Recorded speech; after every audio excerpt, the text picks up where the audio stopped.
मेरी गाड़ी है जी, हाँ गाड़ी पे चलता हूँ मेरी।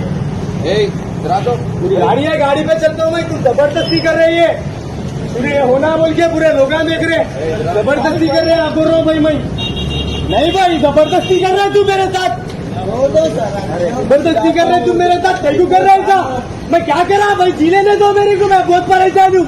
मेरी सीट खुले आवाज से भाई, मैं अच्छा नहीं ले रहा हूँ, कुछ भी कर रहा हूँ तो बोलो, जहाँ दिखा वहाँ मारो।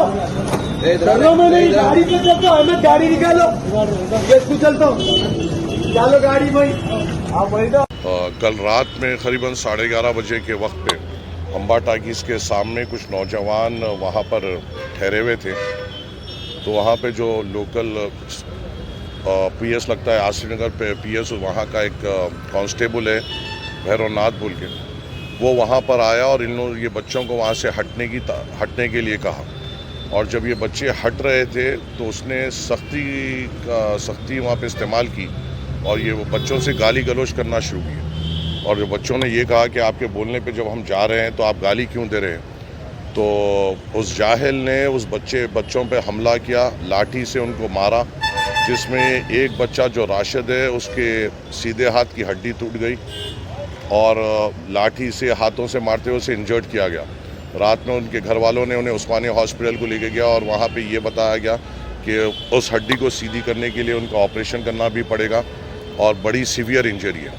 वही मसले को लेकर आज सदर मजलिस के हुक्म पर हम लोग और जाफर हुसैन मिराज साहब को बताते हुए हम लोग यहाँ पर आए और एसीपी आसिफ नगर से हमने इसकी नुमाइंदगी की और हमने ये कहा कि जो कंसर्न कांस्टेबल है उसके ऊपर सख्त से सख्त एक्शन लेना होगा और उसे इमीडिएट तौर पे हटाना होगा, क्योंकि ये वाक़या उसका पहला वाक़या नहीं है।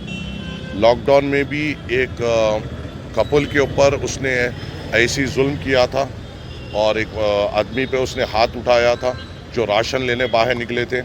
उसके बाद भी एक साबिर नगर में एक डब्बे वालों के ऊपर भी उसने ऐसी ही जुल्म किया था।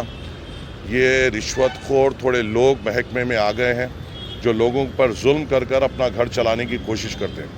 ऐसे लोगों को हम बर्दाश्त नहीं करेंगे। और जब यहाँ फ्रेंडली पुलिस की बात होती है, जब पूरा महकमा इस पॉलिसी पे चल रहा है तो कुछ लोग इसके ऊपर धब्बा नहीं लगा सकते हैं। और जो लोग ऐसे लोग जो इस पर धब्बा लगा रहे हैं उनको महकमे में नहीं रहना चाहिए।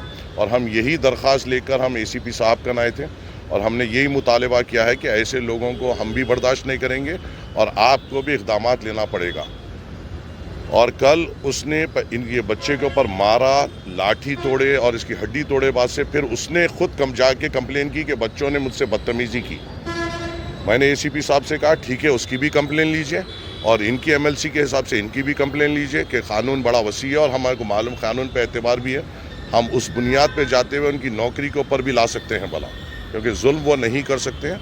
और बस मैं आपके ज़रिए से ये कहना चाहता हूँ कि अगर क़ानून भी इम्प्लीमेंट करना है तो तरीक़ेकार से करिए।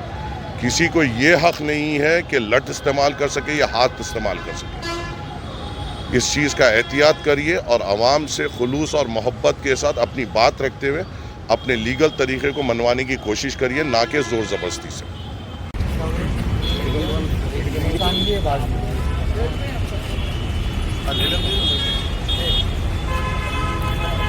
वो अभी